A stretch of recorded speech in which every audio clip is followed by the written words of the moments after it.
Welcome back to the Jordan Lynae Show. This is the space where we really strip back the highlight reels, the talk, and really talk about the real stuff. I'm your host, Jordan Lynae, and for 15 years, I have been an entrepreneur, a keynote speaker, a high ticket business strategist, helping women and men turn their brilliance into high ticket offers that scale from $10,000 to $100,000 days. This podcast is where we really talk about what it takes to rise in life and business from the rock bottoms and how we really rebuild and the bold decisions that really shape us into who we were meant to be. And today's guest, she is a definition of resilience. Her story and her journey of the fire that she has walked through. Meet Angie. She is the woman that walked through the fire literally and figured it out and came out on the other side with more strength,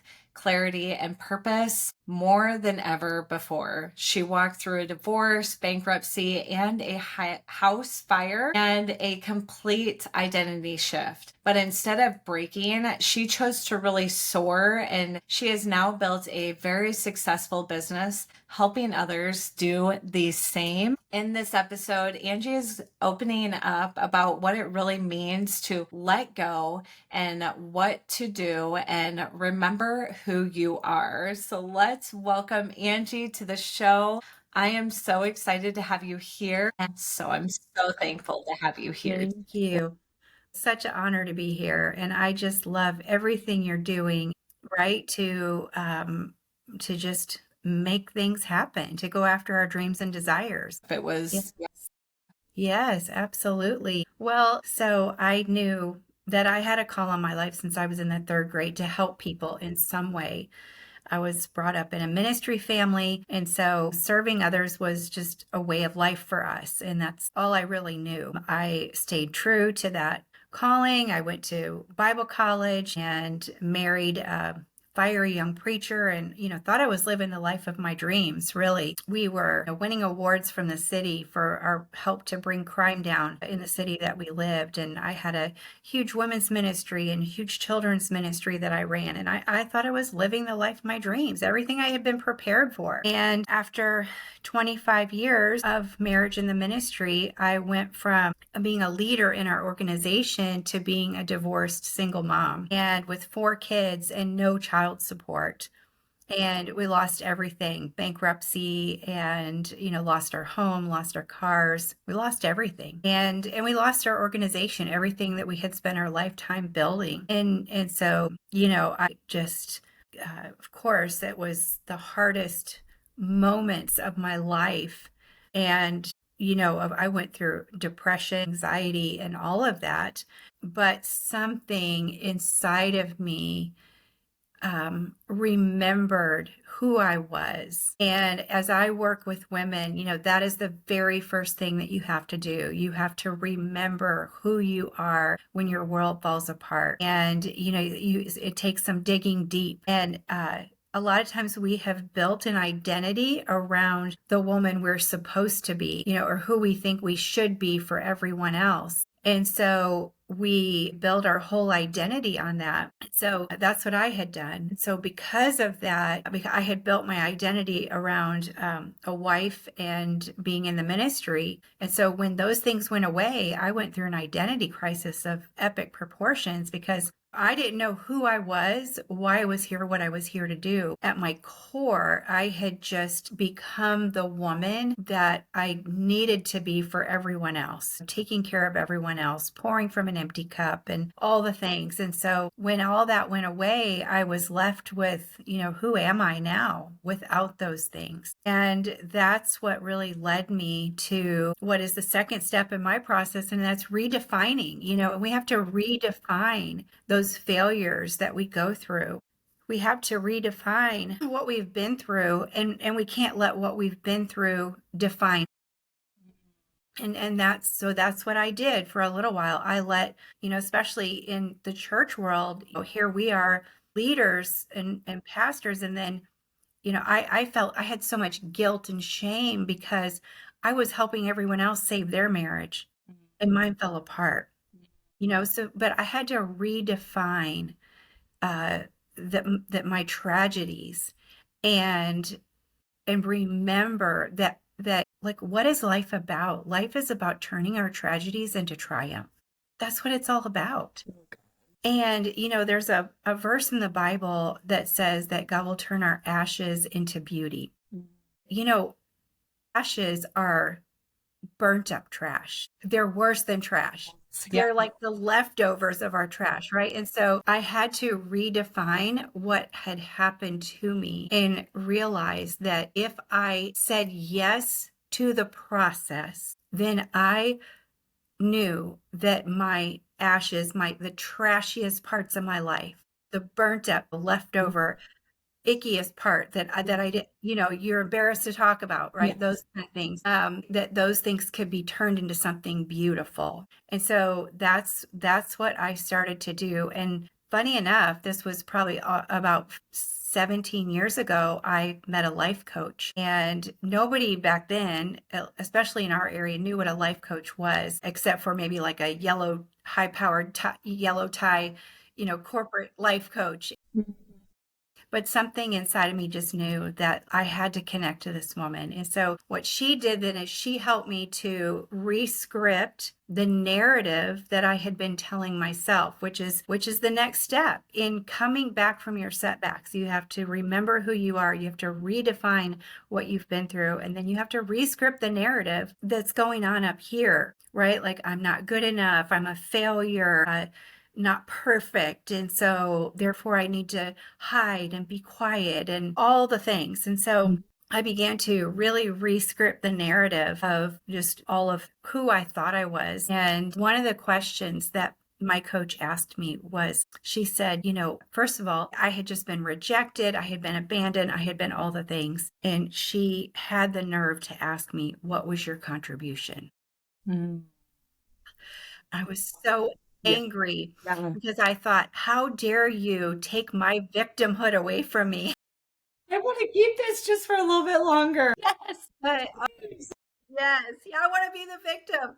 Yes, And please. so, yeah. And so I realized, there's a difference between being victimized, and sometimes you have to own the fact that, yes, I have been victimized, but whether we stay in the victim seat, that's our choice. And so I really sat with that question, and I realized that, if I waited for certain things to change, then I was the victim of whatever I was waiting on. And I always say that whatever we blame, we hand our power over to. So if we're blaming, I don't have the money to go after my dreams. I don't have time to build that business. Yeah. Then whatever we're blaming, we're handing our power over to that. Well, I'll build that business one day when I have more time, when I have more money, and so then we're a victim to money. We're a victim to time. We're a victim to other people's opinions. And when you are sitting in that victim role of your life, it's impossible to be resilient. Because being resilient is all about taking back your power. And power, a lot of times women have a hard time with power because they've seen the abuse of power. But personal power, real personal power, is the ability to control your own thoughts, patterns, and emotions. It's not to control other people. And so I started taking my power back, and I realized that there was things I could control. And one of those was that, I had 4 kids. And I had no child support, and I had never worked outside the home. I homeschooled my babies. I had my babies at home. Like I did all the things to, do everything the right way. And so I didn't have a resume. So the only job that I could find was to sell windows door to door.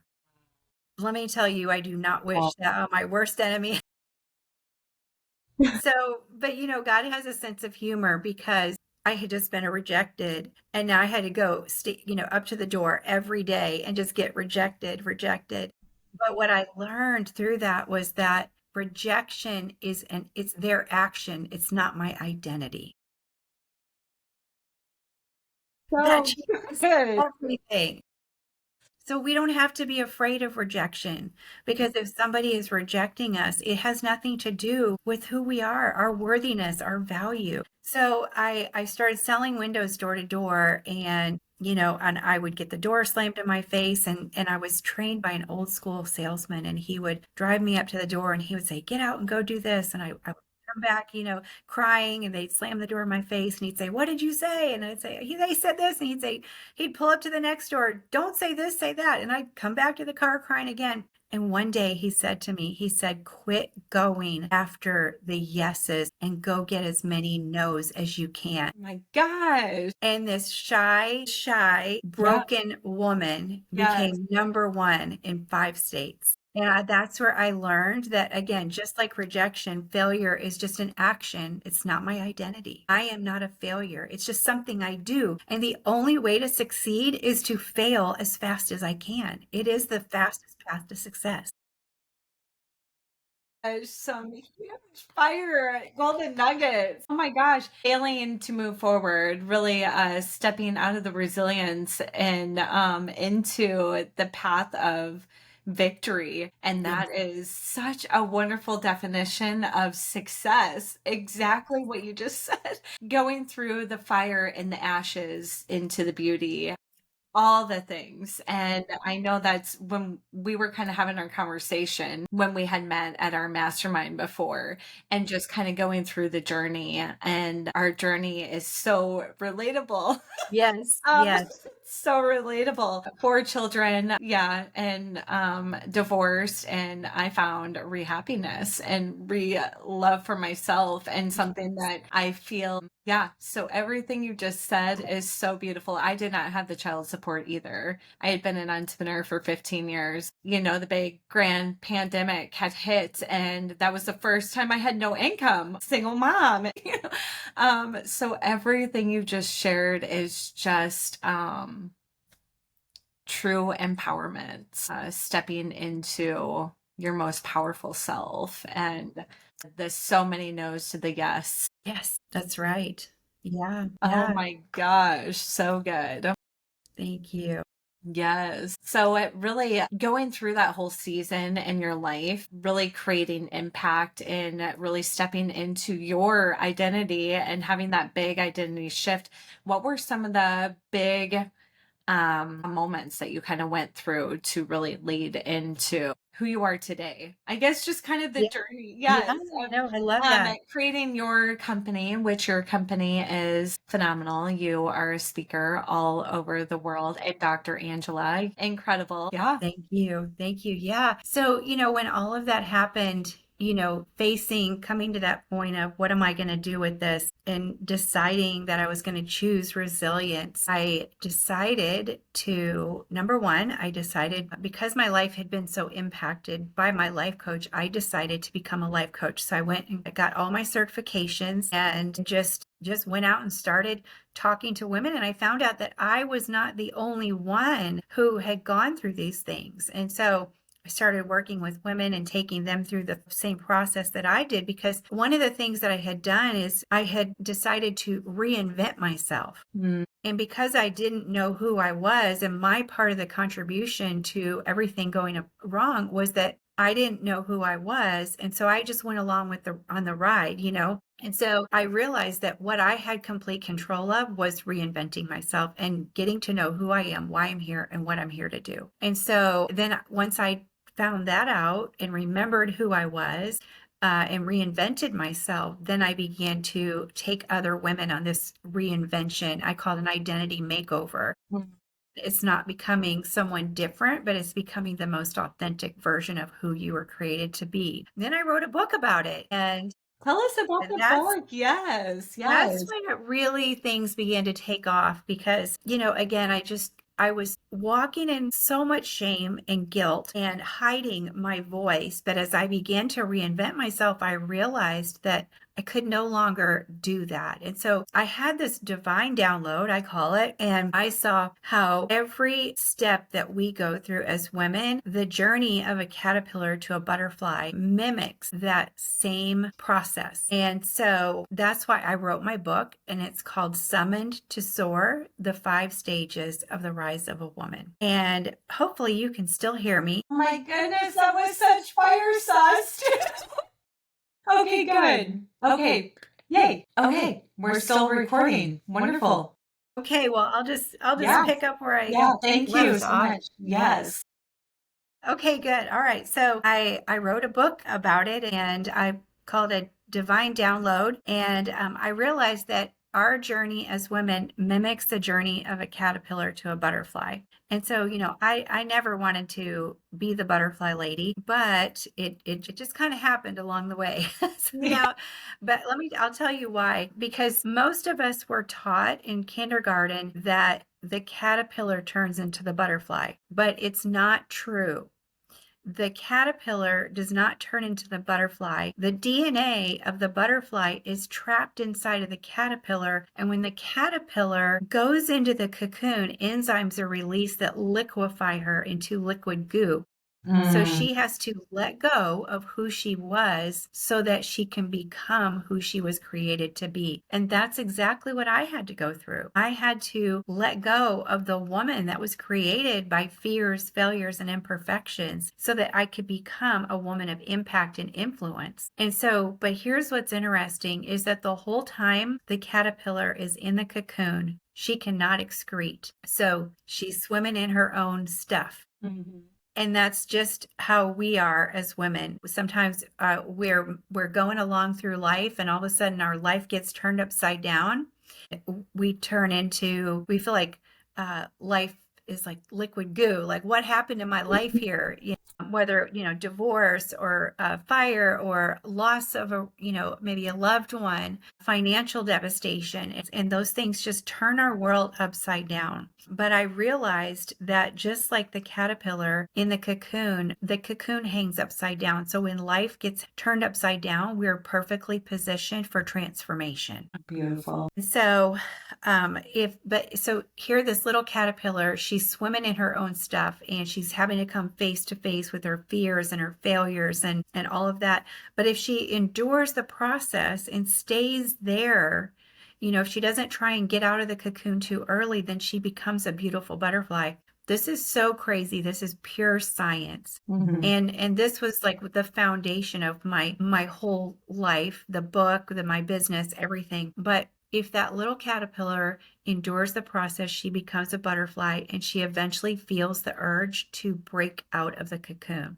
Mm. And so the only way for her to get out of the cocoon is to kick her way out. So she kicks and she kicks and she kicks and she finally breaks through. She's laying on the ground and she's all wet and gooey and I always say that, breakthrough is hard work. Yes. But she begins to instinctively, she has these new things on the side of her body. So she instinctively begins to flap her wings. Mm. And as she does, it forces all of the excretion that she was swimming in back up into her body and into her wings and hardens. Wow. And that is the message of resilience, that all of the, excuse my language, all the crap that you've been Yeah. through is what gives you wings and strength to fly. And that's where Monarch University coaching and the SOAR message was birthed, was out of that story right there. And then the reason I named the book Summon to Soar is because when the butterfly is in the air, she's living with purpose, she's flapping her wings, and she's not afraid to be seen for who she is. She's showing up in full Mhm. array of color, right? And she's beautiful and she's not ashamed of her beauty. And she's showing up and she's visible and she's living with purpose. But something happens when she is in the air, living with purpose. She catches the tailwind. And when she catches the tailwind takes her farther and higher than she could ever go up. So good. So good.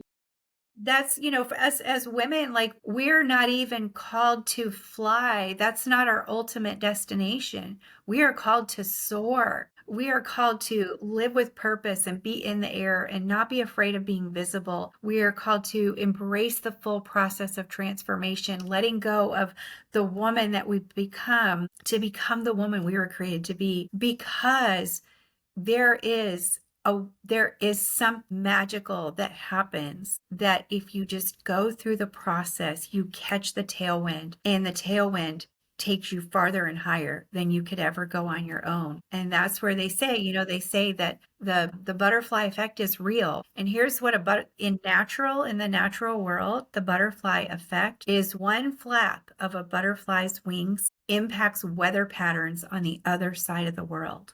So when we are living with purpose, when we are flapping our wings, when we are doing what we were supposed to do, and being bold and being brave and showing up fearlessly, we are changing the world, even if we can't see what's happening. Incredible. Incredible. No words. It's just so powerful. You can just feel all the power through the transformation, being the cocoon and going through the journey and becoming to catch the wind and soar. Yes. So good. And it capture when you focus on soaring, it lifts your vision and you're not just stuck in the mundane madness of everyday life. That's why my message to women is, look, come on. You're called to soar. You're called to come up higher. And where you're at, like this temporary situation, it is just that. It's temporary. There is more. Yes. Following the path of least resistance. It's kind of just the quote that's coming to me right now. The victim mentality, where you had said, no, I don't, I want to kind of stay here. Yeah. And then you look back 5 years ago and you're just, oh my gosh, I went through this journey and now I'm able to serve so many women. This journey that I went through the least resistance. It's so incredible. It feels so good. Power. So you were kind of talking about your mission, your drive, and this is changing so many lives. I can just feel all of it. And yeah, like I said, no words for the transformation that you are just transforming right now and helping. I feel a lot of times trauma things that kind of happen to us, our voices get shut down. And Yes. that's where, and we're not able to be fully seen. So to be able to go through this process, to be able to open back up and step into our God-given missions, our voices are needed to be heard. But some down the way or some way around the line, our voices have been shut down. So I love all of this. Yes. Yeah. Yeah. So kind of talking more about during those times that you kind of felt like you were going through all the things and you felt like giving up. In the messy, in the middles, what kind of helped you to keep going and keep moving forward? That's a really good question. Yeah. I think that some of the things that kept me going were, first of all, my kids. Mm-hmm. And I mean, my kids experienced a lot of trauma as well. And I realized that my kids, even subconsciously, like even if I didn't tell them to follow my lead, something told me that they would follow my lead. And so it became so important for me to be that vision of resilience for them so that they could also be resilient in their life and not let their setbacks, keep them stuck. And so, they're all grown and out of the house and today and married, and I have 7 grandkids Oh and my goodness. and they're all very successful. And so, they have walked in forgiveness because I have walked in forgiveness, and they've seen me model those things. So I think my kids were a real driving force to keep me going, but also then really giving myself permission, in the book. So all the things about the butterfly I talk about Yes. in my book, Summit to Soar. And so the other thing I talk about is how Queen Esther in the Bible, she went through the same process. And there's a very interesting story about her. Growing up in church, I've heard, preachers preach about Esther, 1,000 different ways. But I saw something a little bit different I had never seen as I was studying her life. Here she was a Jewish woman and she had been chosen to be the next queen. But she was hiding her identity as a Jewish woman. So here she was living in the kingdom, wearing the crown, walking the halls of the castle, but she was hiding her true identity. And so there came a point in her story where her people, the Jewish people, were about to be annihilated. And so her uncle came to her and he said, look, you have to use your royal position for such a time as this to save your people. And she was very scared because she could have lost her life. Like the king, if he wasn't happy about it, he could have had her beheaded. But the king in the story, the king had told her, I love you so much. You can have anything you want up to half the kingdom. It's already yours. But instead of just asking for what she wanted, she threw a banquet for the king to butter him up. And so I think sometimes we feel like here we are, we're hiding, we're royal, we're queens, but we're hiding our true identity. Mm-hmm. We're hiding our voice, we're hiding our power because we don't want to be rejected. We don't want to be judged. We don't want to fail. We'd rather people please or be a perfectionist or whatever. But here she is. She butters up the king. And so it's time for her to ask for what she wants. It's time for her to ask the king, will you save my people? Mm-hmm. So if you read the story in the Bible, it's actually pretty funny because it actually shows the picture of instead of asking for what she wants, she gets on the ground and she throws a fit, basically. She's snotting and crying. And so, she's waiting on a man to fix it. Mm-hmm. Yeah. Yeah. And the king does something so interesting. The king extends his golden scepter to her and he says, get up. And he says, you go write the edict however you want it to look. And I'll put my signet ring of approval on it. And once I realized that, it was like God had spoken to me himself and said, and I knew like this was part of my message for women, is that you get to go write the next chapter the way you want it to look. And giving ourselves that permission is like, we forget that we can do that. Yes. That when I decided, I remember the day I was sitting writing in my journal and I was crying and feeling so broken and like, who's ever going to want to listen to me? But I remember just journaling about seeing myself on stage and speaking to thousands of women and them rushing to the back to buy my books, and I just started giving myself permission to write the next chapter the way I wanted it to look. And that became my vision. And I always say we move in the direction of our vision because, if you get in the car and you put your seatbelt on and you put the car in drive and you're going to drive forward, but you're looking like this, how far are you going to go without a crash? Yes. And that's what happens to us as women so many times. Like we're so busy looking in the past, or we're so busy looking around. What is everybody thinking about me? But when you are able to identify that vision, mm-hmm. then and you begin to focus on your vision, you begin to go after what you really, really want. And that's the other question that my life coach asked me that changed my life. She didn't say, what do you really want? She said, what do you really, really, really, really, really want? Because what I wanted was to stay safe. What I wanted was to stay safe from judgment, safe from fear. But what I really, really, really, really, really wanted, I wanted impact. I wanted my story to make a difference in people's lives. And so that, really getting in touch with what are the deep desires of my heart? And then I get to write the next chapter of my life the way I want it to look. That changes everything. Everything.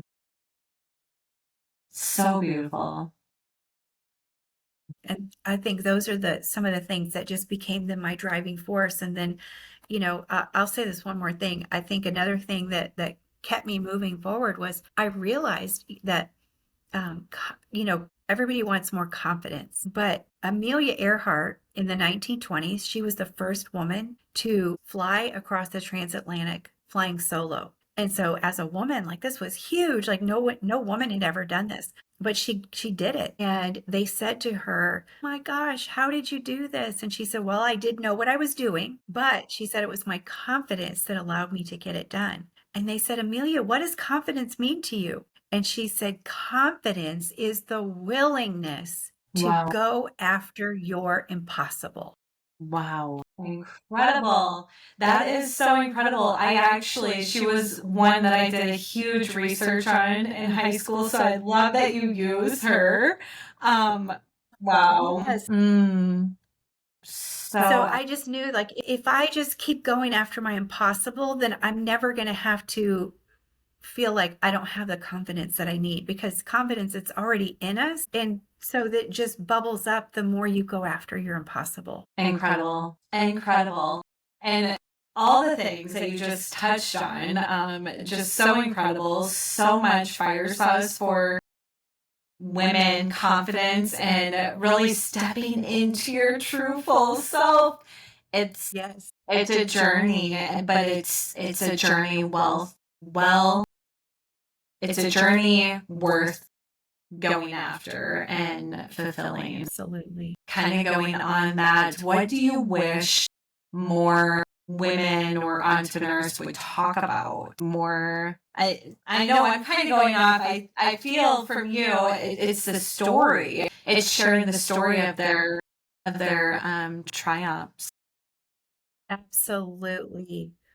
Gosh, I love that question. And I think, what I wish more women, more entrepreneurs would step into is knowing that their story, the greatest gift that they've been given, and that they don't have to hide it, and they don't have to worry about being judged. And, here's what's interesting in terms of business with our story is that so many people are afraid to tell their story because they think that they're going to be judged. They think that people are going to look differently about them. But in the story psychology, when you are telling your story, the listener is not thinking about you.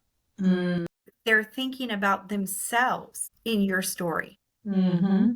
And so when we as entrepreneurs, are telling when we're talking about the pain that we've experienced, when we're talking about the problems that we've had, when we talk about the solutions that we found, like, even though you and I have gone through similar things, we have different solutions. Right. And so when we share all of that, your ideal client is a version of who you were. And so if they're hearing your story, they see themselves in you, they recognize their pain and their problem, but they see you have the solution. And so enrolling clients becomes so much easier when we are open and vulnerable. But it is important. I will say this, I use this analogy, but it is important that when we tell our story, that we're telling our story from the butterfly perspective, not from the caterpillar's perspective. Because I used to tell my story and it made people feel sorry for me. And I realized I was telling my story from the caterpillar perspective, even back before I knew I had become the butterfly. I began to dream about what would my life look like if I was soaring. And I began to tell my story from that perspective. And all of a sudden it brought people up higher. And so how you're telling your story is also very important. But, people are not thinking about us when we tell our story. They're seeing themselves in our story. So if you say, hey, I went through all this, but I found this solution, then they're just going to be like, that's the missing link for me. That's why I need you. And it makes being an entrepreneur so much easier. Yeah. I love that perspective. It's kind of taking how fast you can really take somebody's story and transform into the butterfly effect, whether they're in the caterpillar right now. Yes, absolutely. Yes, absolutely. Because, if the DNA of the butterfly is in the caterpillar, that no matter where you are at in the process, you know who you really are. That's why it all starts with remembering who you are. And so, and that's why now I help women write their books and become a best-selling author with a thought leadership book This is to so, help so, women so, get their story out there. Yeah. so good. This is so good.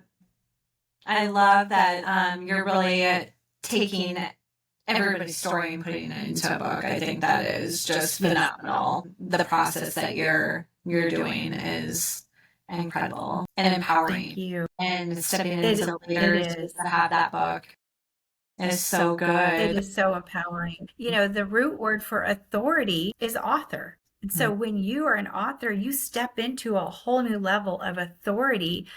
And you know, you're not an authority. You may not be an authority on brain surgery, but you are an authority on your journey, your pathway, your process. Incredible. If you were to leave a message with our audience today, talking around the definition of success, of what you wished more women would, you really stepped on the book. I think the book is so incredible to be able to share the story and the triumph and really becoming the butterfly, the soar, wherever you're at in your journey. What would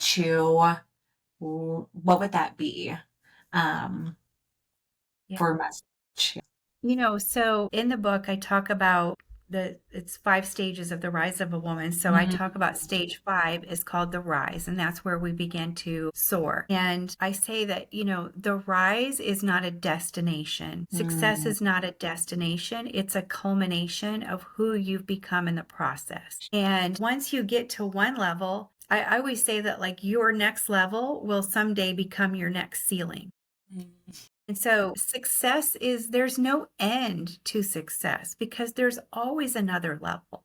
And the worst thing that we can do is settle for where we are and think that, well, I've arrived, I don't need to go any further. And you know, there's always more. There's always another level. There's always another level of there's always a new tone of your voice that needs to be brought to the world. And so, you know, as women, we can't settle for where we are. I think that's one of the biggest killers of success is settling for where we are. And then also, I say it like this, like we if you're an entrepreneur on here, if you're watching this, then you are most likely a visionary. And so you have a big vision. And not only do you have a big vision, but you have the ability to bring that vision to life. But the reason that people sabotage their dreams is because they have an inner foundation that is smaller than what they've created. So when you create something that is bigger than your inner foundation, you have to sabotage it to fit back on the size of your inner foundation, because our brain is designed to keep us comfortable. And so, like, never settling for where you are and continuing to build your inner foundation, your belief in yourself, remembering who you are, redefining yourself, redefining what you've been through, rescripting the narrative that you've been telling yourself, reinventing yourself with purpose and focusing on that vision, reinventing your vision, and then rewriting your story and bringing it to the world, you know, that. And I think that that's restoration to me is not a number. It's not a number in my bank account. It's not a number of people that I've impacted. Restoration and success to me is that restoration, that fulfillment, that joy, knowing that I've been resilient, and that is being unstoppable. Yes. So So good. Oh my gosh. Just want to thank Dr. Angela so much for coming here and just pouring all this heart and love and empowerment into us. Just listening to you just brings a complete smile. You just, uh, You just bring me so much joy, and I just know how much joy and love and light you are just spreading all over this world. And so I'm just so honored to have had you today to really share your story and in this space with so much grace, grit, and the wisdom that you bring to so many. Your journey just reminds us that no matter what we walk through, we can rise, we can rebuild, and we can soar. And to everyone listening to this episode, if this episode really touched your heart like it did mine and everyone around, please send this to a friend who's in their own rebuilding season to really screenshot all the episodes, the episode that really touched your heart. Tag me at the Jordan Lynae Show, and Angela, Dr. Angela, we will leave her link below with really how you can get in contact with her, buy her book, and let us know your biggest takeaways. And if you're in this hard place right now, remember this: your breakthrough is closer than you think, and you are not broken. You are being rebuilt. And be sure to subscribe, leave a review, and come back next week for another powerful episode. Until next time, keep growing, keep going, and keep elevating. So much love to all of you. Aww.